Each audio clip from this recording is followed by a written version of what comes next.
είπε το φίλο. Ήταν αρθή, αλλά πήγε κάπου στην Προσοχή.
καλησπέρα σας.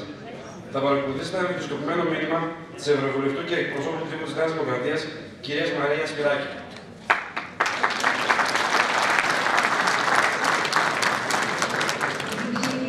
Κανένα βιντεοσκοπημένο μήνυμα δεν υποκαθιστά τη φυσική παρουσία και αισθάνομαι αρκετά άσχημα γιατί δεν μπορώ να είμαι σήμερα μαζί σας σε αυτή την εκδήλωση που η Μαρία έχει προγραμματίσει εδώ και καιρό και εγώ της καθώς το λόγο μου να είμαι εκεί.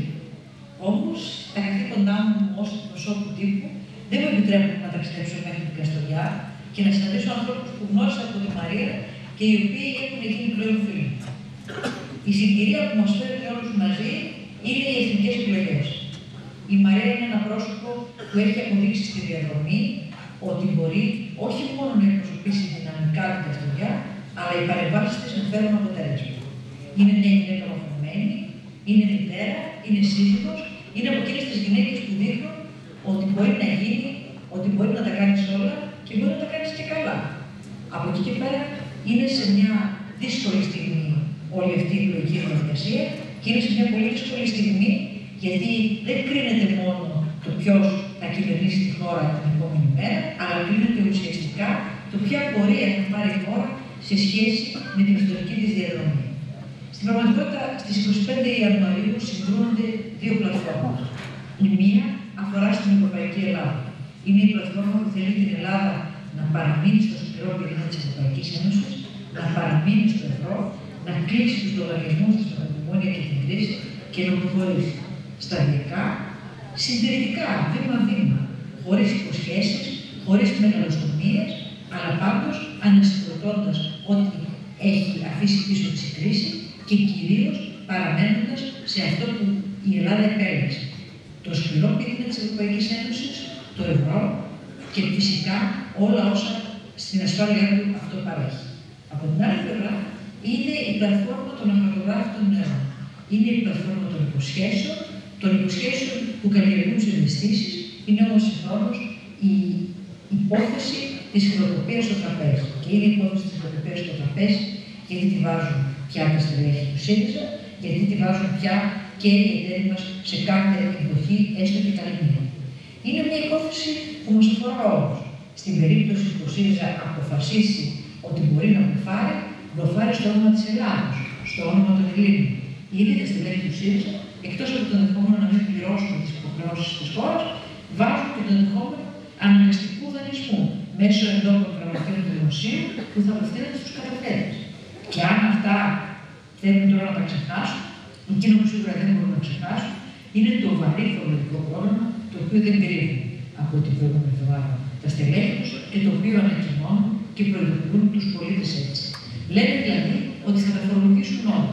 Κινητά, ακίνητα, εισοδήματα και στο άθροισμά τους θα επιβάλλουν τον υψηλότερο συντονιστή, αν αυτό ξεπερνά ένα ποσό και πάνω. Όλα αυτά τι δείχνουν. Δείχνουν ότι στην αρμονία τους να βρουν ελάχιστα ψήφια για να εφαρμόσουν το πρόγραμμά τους, δεν θα σταματήσουν πουθενά. Η κατάσταση έχει ως εξής. Κάνουμε στις 25 Ιανουαρίου μια επιλογή. Αποφασίζουμε για το ποιο θα είναι πρωθυπουργό, τον Αντώνη Σαμαρά ή τον Αντώνη Τσίπρα. Αποφασίζουμε για το πού θα πάει τώρα, αν θα μείνει στο σκληρό πυρήνα της Ευρωπαϊκής Ένωσης ή θα πάει σε ρήξη, σε τυφλή ρήξη με τους εταίρους τους, με ό,τι αυτό συνεπάγεται. Αποφασίζουμε επίσης για το σε ποια χώρα θέλουμε να ζήσουμε τα παιδιά μας. Είναι νομίζω η πιο σημαντική επιλογή που κάνουν οι Έλληνες στη μεταπολίτευση. Εσείς εκεί στην Καστοριά έχετε αποδείξει σε όλη τη διαδρομή ότι αποφασίζετε με γνώμονα το εθνικό συμφέρον. Έχετε αποδείξει σε όλη τη διαδρομή ότι δεν τιμάτε μόνο την ιστορική ρίζα σας, αλλά κυρίως ότι μπορείτε να ανταπεξέλθετε στην κρίση μέσα από την πρωτότυπη εργασία, μέσα από την αληθινή παραγωγή που έχει οδηγήσει στην πρώτη γραμμή την ελληνική οικονομία και την έχει κάνει μία από τις ισχυρότερες εξαγωγικές δυνάμεις στην Ευρώπη. Από εκεί και πέρα είστε εκείνοι που ξέρετε και πώς να προασπίσετε το συμφέρον σας.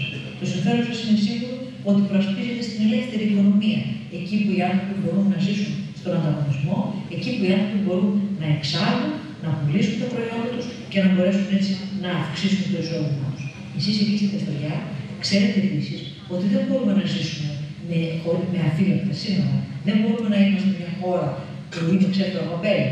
Και εκεί ακριβώς είναι και η διαφορά σας με εκείνους που πιστεύουν ότι δραστηριότητες όπως η μορφία θα πρέπει να υποχωρήσουν γιατί ζουν σε διάφορες ιδεολειψίες ή ακόμη και γιατί τα σύνορα πρέπει να είναι καλά αφροσώμενα ώστε να υπάρχει μια μεγαλύτερη δυνατότητα διακίνησης παράνομων μεταναστών. Όλα αυτά εσείς τα κρίνετε και έχετε ήδη επιλέξει ποιο δρόμο να πάρετε. Το θέμα είναι μέσα από όλα αυτά να υπάρχει και μια ουσιαστική και σοβαρή προσώπηση. Επιστρέφοντας στην αφορμή που με έκανε να γυρίσω να αποσκοπήσω αυτό το βίντεο και που παρακολουθούν που δεν είναι εκεί, θέλω να πω ότι η Μαρία Αντωνίου είναι μια γυναίκα που νομίζω πως μπορεί να καταφέρει να εκπροσωπήσει την Καστοριά σε όλες τις διαστάσεις. Μπορεί να εκπροσωπήσει την Καστοριά της παραγωγής, την Καστοριά των ανθρώπων που αγωνίζονται και κράτησαν ψηλά το εισόδημα και την παραγωγή της βούνας τόσο καιρό την περίοδο της κρίσης. Μπορεί να εκπροσωπήσει την Καστοριά των μισθών, την Καστοριά των ανθρώπων που εργάζονται σε οργανισμούς, στο δημόσιο, των υπαλλήλων, των ανθρώπων που υπέστησαν τις ζημιές της κρίσης, αλλά τώρα περιμένουν να ορθοποδήσουν. Μπορεί να εκπροσωπήσει την Καστοριά των αγροτών που παραμένουν και επιμένουν στην αγροτική γη, παράγοντας εξαιρετικά προϊόντα. Η Μαρία είναι ένας άνθρωπος που ξέρει να διεκδικεί. Το έδειξε σε όλες τις εκφάνσεις, το έδειξε ως βουλευτής της συμπολίτευσης. Ξέρετε, καμιά φορά πρέπει να το νιώσετε και αυτό. Είναι άχαρος ρόλος να διεκδικείς από τους ομοειδεάτες σου πράγματα που θεωρούνται δεδομένα. Το κατέγραψε όμως και δεν το κατέγραψε μόνο, αλλά πήρε και το αποτέλεσμα. Η Μαρία είναι ένας άνθρωπος που στην Βουλή, όποτε παρανέβαινε, είχε λόγο συγκροτημένο τέτοιο που μπορούσε να εκπροσωπήσει τον τόπο της. Σε κάθε περίπτωση θέλω να θυμάστε ότι οι γυναίκες μπορούμε καλύτερα. Μπορούμε καλύτερα και το έχουμε αποδείξει. Σας ευχαριστώ πολύ.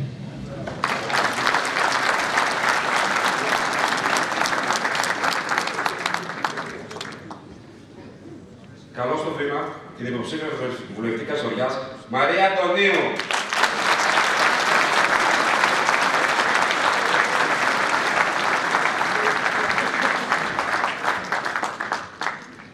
Καταρχήν, να ευχαριστήσω θερμά τη Μαρία τη Σπυράκη για αυτή την ανταπόκριση. Ήθελε να ήταν εδώ, αλλά όπως είπε, οι υποχρεώσεις ως εκπρόσωπος τύπου δεν της επέτρεψαν να είναι εδώ μαζί μας. Κύριε Δήμαρχε, κύριε Πρόεδρε του Δημοτικού Συμβουλίου, κύριε Δήμαρχε, κύριε Πρόεδρε Δημάρχη, κύριε Πρόεδρε της Ομοσπονδίας Βούνας, αγαπητοί φίλοι αλήκοι, περιφερειακοί μας σύμβουλοι, ναι. Κύριε Πρόεδρε του ΣΕΡΙΚ, κύριε, αν και ξεκινάμε συνήθως στις πολιτικές εκδηλώσεις από τους κομματικούς, κύριε Περιφερειάρχη του Κόμματος, κύριε Πρόεδρε της Ομοσπονδιακής, κύριε Πρόεδρε της Τοπικής, συμπατριώτισσες και συμπατριώτες, Καστοριανές και Καστοριανοί, απόγονοι των αριθμών πατρίδων, περήφανοι Μακεδόνες, σας ευχαριστώ θερμά και σας ευγνωμονώ από τα βάθη της καρδιάς μου για την παρουσία σας σήμερα εδώ. Η Καστοριά μας απόψε παίρνει ξεκάθαρη θέση και στηρίζει την αταλάντευτη πορεία, ευρωπαϊκή πορεία της χώρας μας. Δεν θα επιτρέψει να συμβεί στην Ελλάδα το ατύχημα που κάποιοι εύχονται. Και επιτέλους, θα ξεκαθαρίσει μία και καλή τις εκκρεμότητες με το παρελθόν. Η πατρίδα μας δεν αντέχει, φίλοι μου, άλλες περιπέτειες. Και οι Έλληνες δεν θα επιτρέψουν σε κανέναν να θέσει σε κίνδυνο ό,τι κερδίθηκε τα τελευταία 60 χρόνια. Γιατί σήμερα το δίλημμα είναι η συνέχιση της πορείας της χώρας στην κουραστική έξοδο από το μνημόνιο ή η απόλυτη, απότομη και ολική καταστροφή της αξιοπιστίας της χώρας μας για μια ακόμη φορά. Πολύ πιο συντριπτικά από ό,τι συνέβη αυτό την περίοδο του 2009-2011.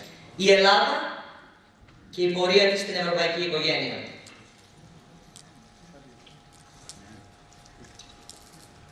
Στον πόλεμο αυτό, φίλες και φίλοι, από τη μια μεριά είναι οι δυνάμεις της αστικής δημοκρατίας, της μεγάλης λαϊκής και πατριωτικής παράταξης που ίδρυσε ο εθνάρχης μας, ο Κωνσταντίνος Καραμανλής, που παλεύουν να οικοδομήσουν ένα σύγχρονο κράτος αυτές οι δυνάμεις.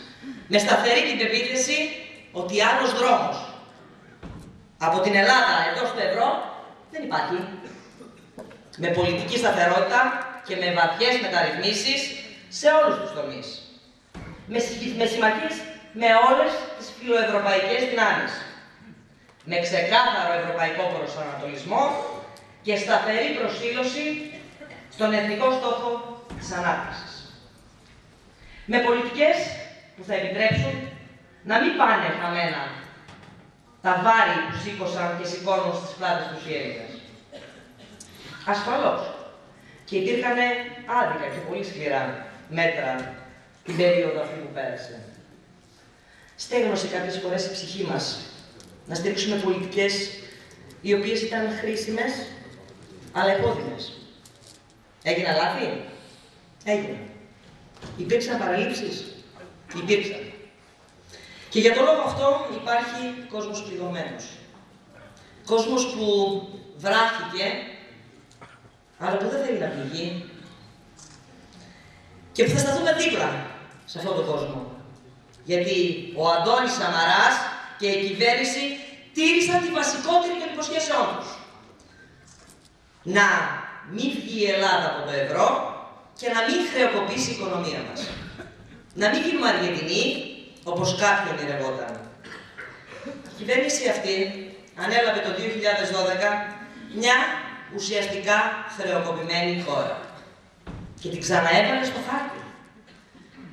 Στο κάτω-κάτω, η παράταξη αυτή που το 2009 με τον Κώστα τον Καραμαλή είπε τα πράγματα με το όνομά τους και ιστορικά δικαιώθηκε. Και αυτή είναι η αλήθεια. Ποιοι είναι όμως απέναντί μας? Απέναντί μας βρίσκεται ο λαϊκισμός και τα ψέματα μιας ομάδας καλοβολεμένων ψευτοαριστερών που συνήθως μένουν οι περισσότεροι στα βόρεια προάστια και συχνάζουν στο Κολονάκι, κάνουν διακοπές στην Ελβετία και σπουδάζουν τα παιδιά τους σε ξένα πανεπιστήμια, ενώ φροντίζουν να διαλύουν τα ελληνικά πανεπιστήμια και που έχουν τα λεφτά τους στο εξωτερικό και στην Ελλάδα μιλάνε για δραχμή. Που τάζουν λαγούς με πετραχίλια, στη λογική του λεφτά υπάρχουν, σε μια άλλη έκδοση. Που υπόσχονται χιλιάδες διορισμούς στο δημόσιο, χάρισμα δανείων, κατάργηση φόρων, που ανάμεσα στα άλλα όλα αυτά τα αστεία, λένε ότι δηλώνουν ότι θα τυπώσουν και δικά τους ευρώ. Μέχρι 100 δισεκατομμύρια δήλωσε μια συνιστόσα των ΑΝΕΛ. Ή ακούσαμε και το άλλο, ότι θα καταργήσουν το κυνήγι, που είναι πιο επικίνδυνοι από ό,τι φαίνονται. Που δηλώνουν ότι δεν θα πληρώσουν, λέει, τις δόσεις των ομολόγων, χωρίς να τους νοιάζει για την επόμενη μέρα. Αποκαλύπτοντας έτσι το πραγματικό τους σχέδιο. Να μας οδηγήσουν δηλαδή στη χρεοκοπία. Τα βλέπετε όλοι τι γίνεται με τις τράπεζες.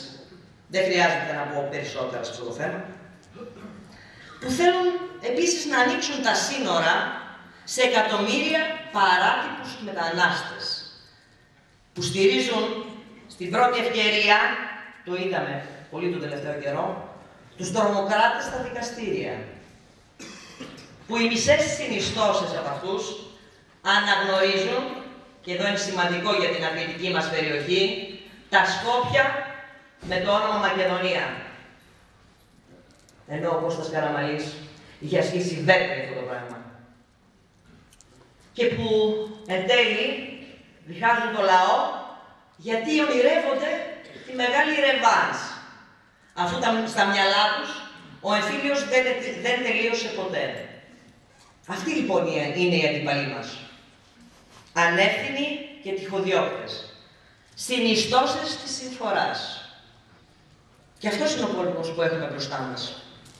Σκληρός και δύσκολος. Και να το ξέρετε.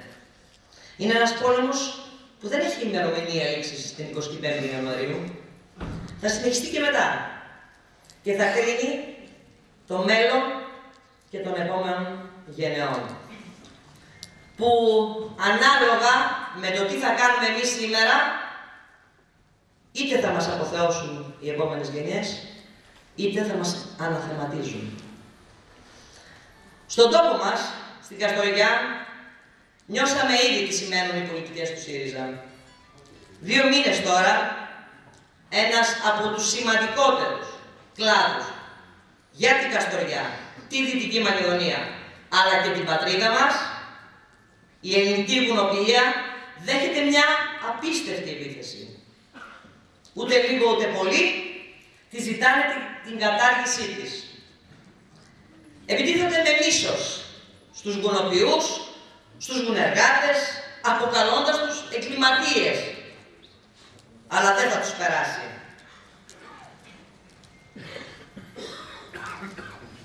Δυόμιση χρόνια τώρα, σε μια πολύ δύσκολη περίοδο και συγκυρία, κάναμε τεράστιες προσπάθειες.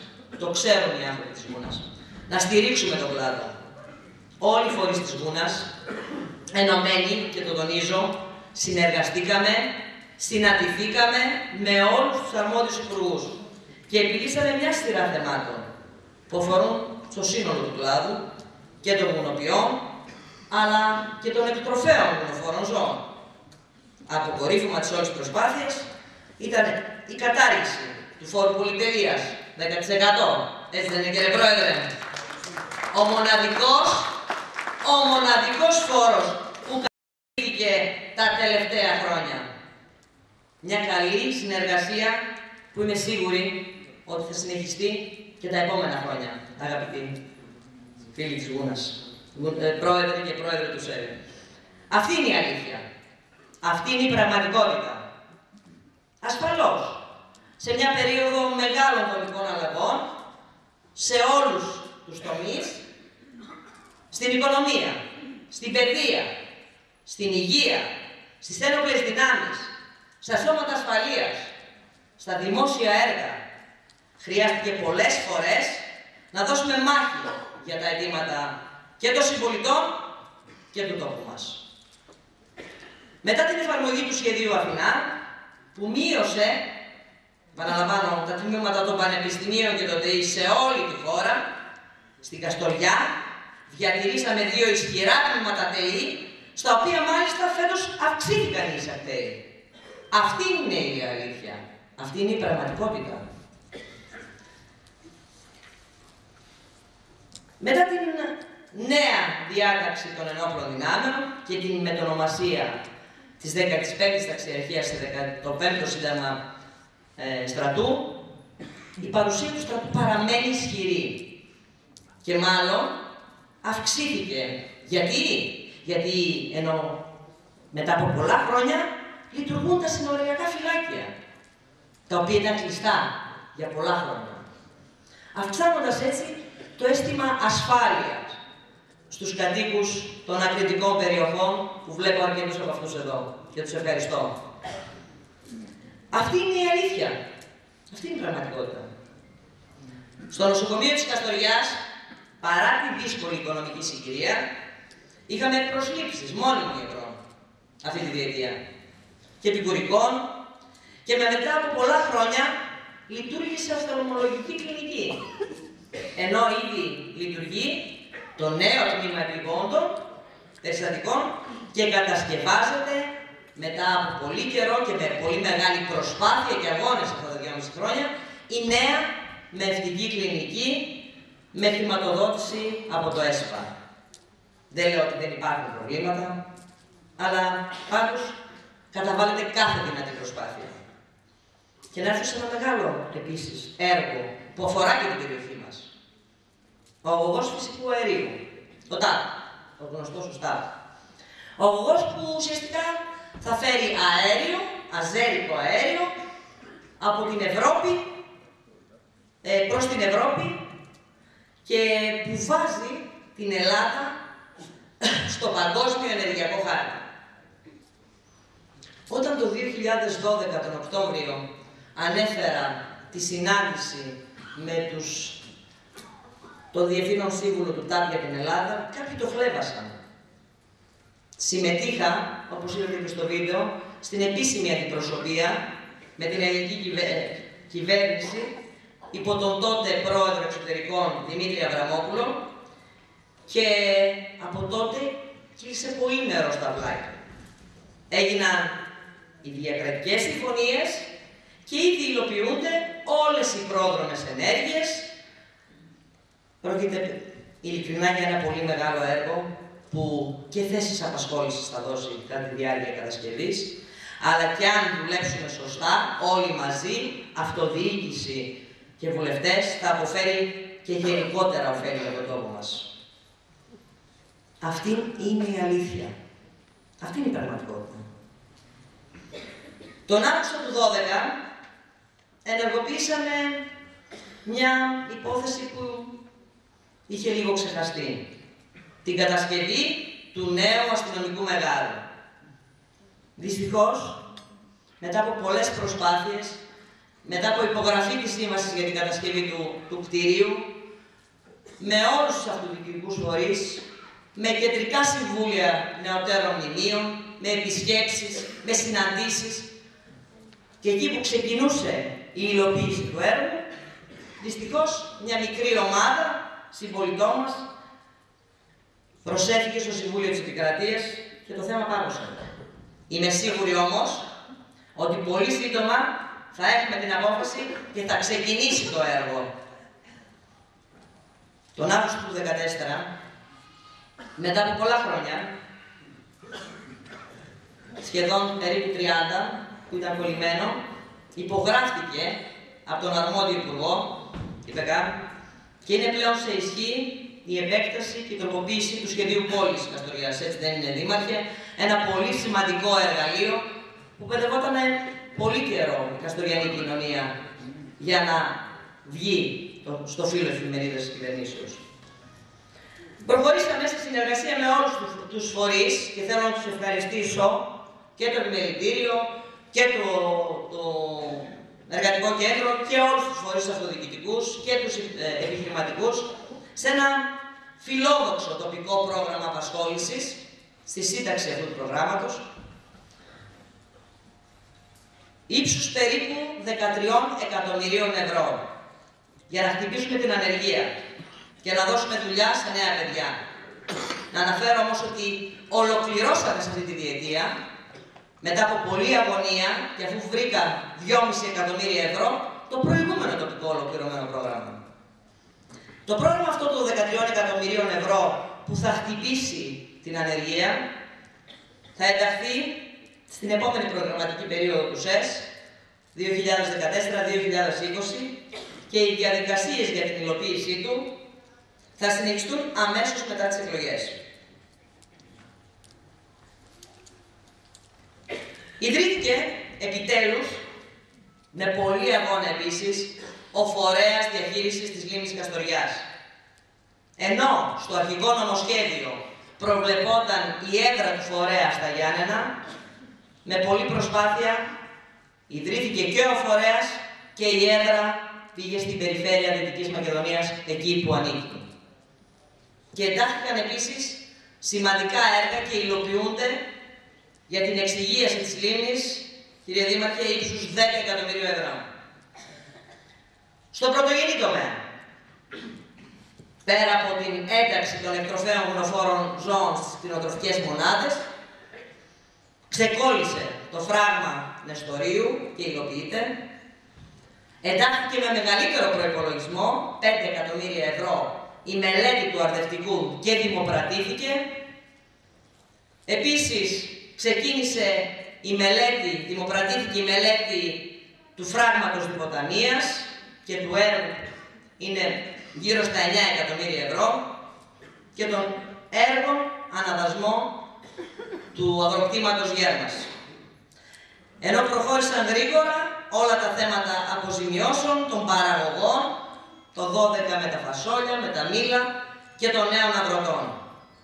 Και βέβαια, και πολύ σημαντικό επίσης, ιδρύθηκε επιτέλους μετά από δεκαετίες περιφερειακό υποκατάστημα ΟΓΑ στη Δυτική Μακεδονία. Με πολλούς αγώνες αυτή τη διετία. Για την καλύτερη εξυπηρέτηση όλων των ασφαλισμένων του ΟΓΑ. που είναι αρκετοί εδώ στην περιοχή μας. Αυτή είναι η αλήθεια. Αυτή είναι η πραγματικότητα. Όσο για το αν την αρνούνται οι επαγγελματίες της καταστροφής, όσο και αν κάποιοι προσπαθούν να επιβεβαιώσουν την παρουσία τους μέσα από γκρίνια και μιζέρια, και σας τα ανέφερα όλα αυτά, γιατί έτσι σας περιέγραψα το πώς θα οικοδομήσουμε την Καστοριά της επόμενης δεκαετίας. Με ασφάλεια για τους κατοίκους, με σύγχρονες δημόσιες υποδομές, στην παιδεία, στην υγεία, στις δημόσιες υπηρεσίες, στην στήριξη της γουνοποιίας, του πρωτογενού τομέα και του τουρισμού, που αποτελούν τους 3 βασικούς πυλώνες ανάπτυξης στον τόπο μας, για τον τόπο μας. Με στήριξη της απασχόλησης για να έχουν τα παιδιά μας δουλειά. Με προστασία του περιβάλλοντος και της λίμνης μας. Μια Καστοριάς που δεν διεκδικεί προνόμια, αλλά υπερασπίζεται τα αναφέρετα δικαιώματά της. Ένας κανονικός τόπος σε μια κανονική χώρα. Σε ό,τι με αφορά, συμπατριώτισσες και συμπατριώτες, εμφανίζομαι σήμερα μπροστά σας και ζητώ την ψήφο και την εμπιστοσύνη σας. Με τους πιο πολλούς από εσάς δεν είμαστε άγνωστοι. Με ξέρετε και σας ξέρω χρόνια. Μαζί χαρήκαμε στις νίκες. Μαζί κλάψαμε στα δύσκολα. Αλλά πάντα εκεί.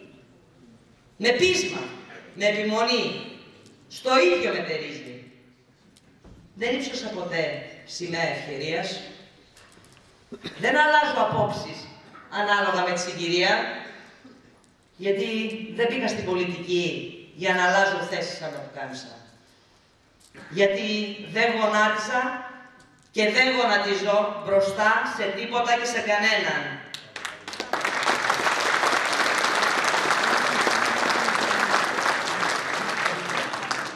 Βάζω μπροστά το συλλογικό καλό. Παλεύω, όποιο και αν είναι το προσωπικό κόστος, για τους συμπολίτες μου και τον τόπο μου. Και ξέρετε ότι το έκανα λέγοντας πάντα την αλήθεια. Στα δύσκολα έχω μάθει να μπαίνω μπροστά. Δεν κρύβομαι πίσω από ψέματα και δικαιολογίες. Ζητώ την ψήφο για την εμπιστοσύνη σας, για να συνεχίσω με το ίδιο πείσμα και την ίδια επιμονή. Μένουν λίγες μέρες ακόμα, μέχρι τις εκλογές. Αρκετός όμως για να στήσετε τη ζυγαριά. Ακούτε διάφορους να ζητάνε μια ακόμα τελευταία ευκαιρία. Η κάλπη όμως δεν αναγνωρίζει λάθη. Μόλις τρίξει στο ψηφοδέλτιο, πίσω δεν γυρίζει.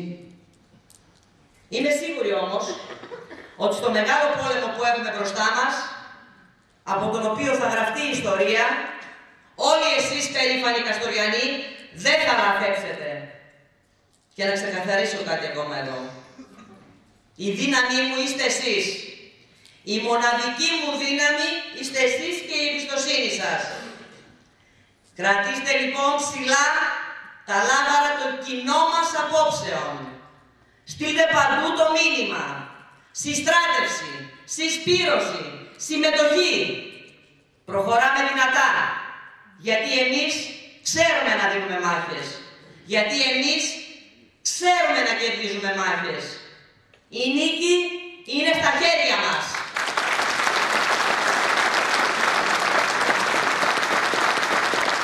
Καμία ψήφος χαμένη. Καμία ψήφος χαρισμένη. Την επόμενη Κυριακή, φίλες και φίλοι, όλες και όλοι στις κάλπες. Την επόμενη Κυριακή θα τους δείξουμε ότι εμείς είμαστε ο σπόρος που δεν πεθαίνει. Πάμε δυνατά Καστοριανές.